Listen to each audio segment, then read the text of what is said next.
आज Doubtnut app download करें। Doubtnut पर अपने सभी गणित, रसायन विज्ञान, भौतिक विज्ञान और जीव विज्ञान के डाउट्स का करो सफाया।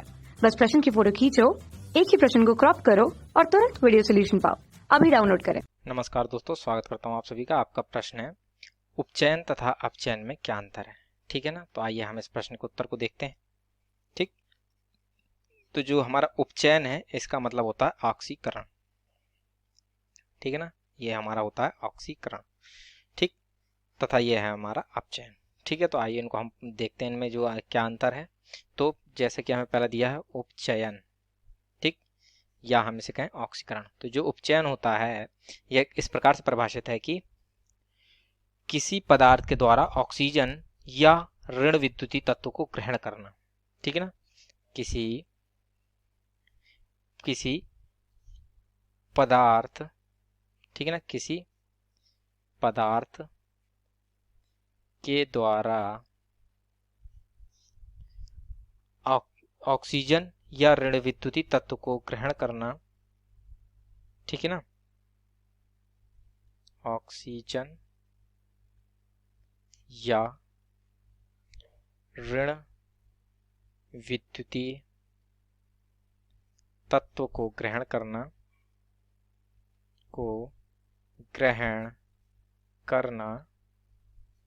ठीक है ना, उपचयन कहलाता है। ठीक है ना, तो इसके लिए जैसा कि हमारा ये परिभाषित है, इसके लिए हम एक अभिक्रिया देखते हैं। ठीक है ना, तो जब जो ये हमारा कार्बन की अभिक्रिया हम ऑक्सीजन से कराते हैं, ठीक है, तो ये आपस में संयोग करके हमारा ऑक्सीजन को अपने में ग्रहण कर लेता है तथा ये हमारा CO2 को बना लेता है। ठीक है, तो इस प्रकार से ये कार्बन का जो है वो CO2 में उपचयन हो जाता है। ठीक है, अर्थात इसका ऑक्सीकरण हो गया। ठीक, तथा आइए अब हम अपचयन को देखते हैं। ठीक है ना, अपचयन, ठीक है, तो किसी पदार्थ के द्वारा हाइड्रोजन या धन विद्युतीय तत्व को, ठीक है ना, तत्व को ग्रहण करने और ऑक्सीजन या ऋण विद्युतीय तत्व को त्यागने की अभिक्रिया को अपचयन कहते हैं। ठीक है, तो आइए इसकी परिभाषा को लिख लेते हैं। ठीक है ना, किसी पदार्थ के द्वारा, ठीक है, ऑक्सीजन, किसी पदार्थ के द्वारा हाइड्रोजन या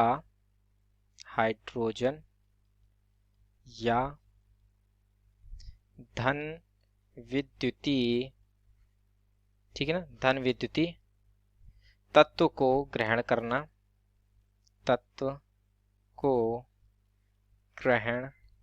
करना और ऑक्सीजन,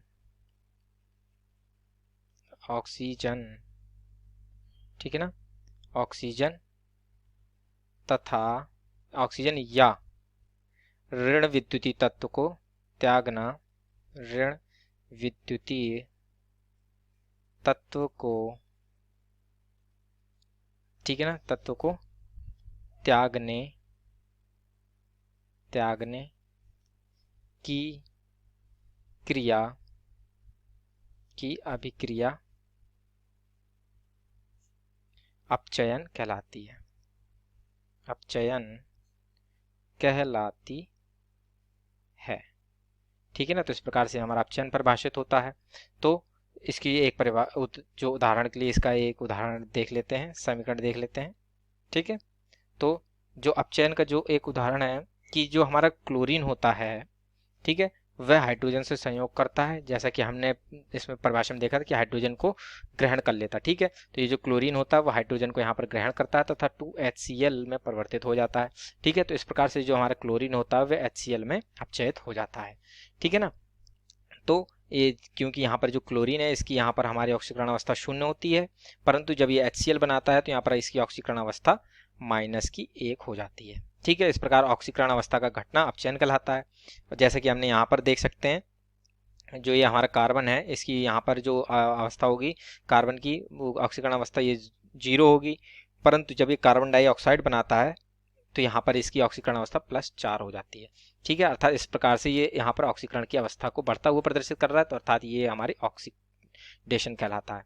ठीक है ना, तो इस प्रकार से ये हमारे इन दोनों में अंतर जो है वह पूर्ण होते हैं।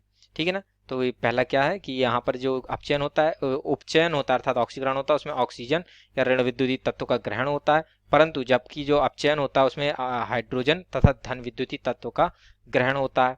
ठीक। और इसमें जैसे कि क्या है, अपचयन में है हमारा ऑक्सीजन और या ऋण विद्युतीय तत्व को त्यागता है। ठीक है। ठीक इसी प्रकार जो हमारे उपचयन की अभिक्रिया होती है, ठीक है ना, इसमें हमारा जो हाइड्रोजन तथा धन विद्युतीय तत्व को त्यागते हैं, हाइड्रोजन तथा धन विद्युतीय तत्वों का त्याग होता है।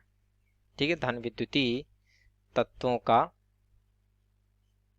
त्याग होता है। ठीक है। तो ये हमारा ऑक्सीकरण कहलाता है। ठीक। तो इस प्रकार से ये हमारे अभी की जो प्रश्न का उत्तर है, दोनों में अंतर वह पूर्ण होता है। आशा करता हूँ आप सभी को उत्तर समझ में आया होगा। धन्यवाद। कक्षा 6 से 12वीं से लेकर नीट, IIT, JEE वो एडवांस के लेवल तक 1 करोड़ से ज्यादा छात्रों का भरोसा।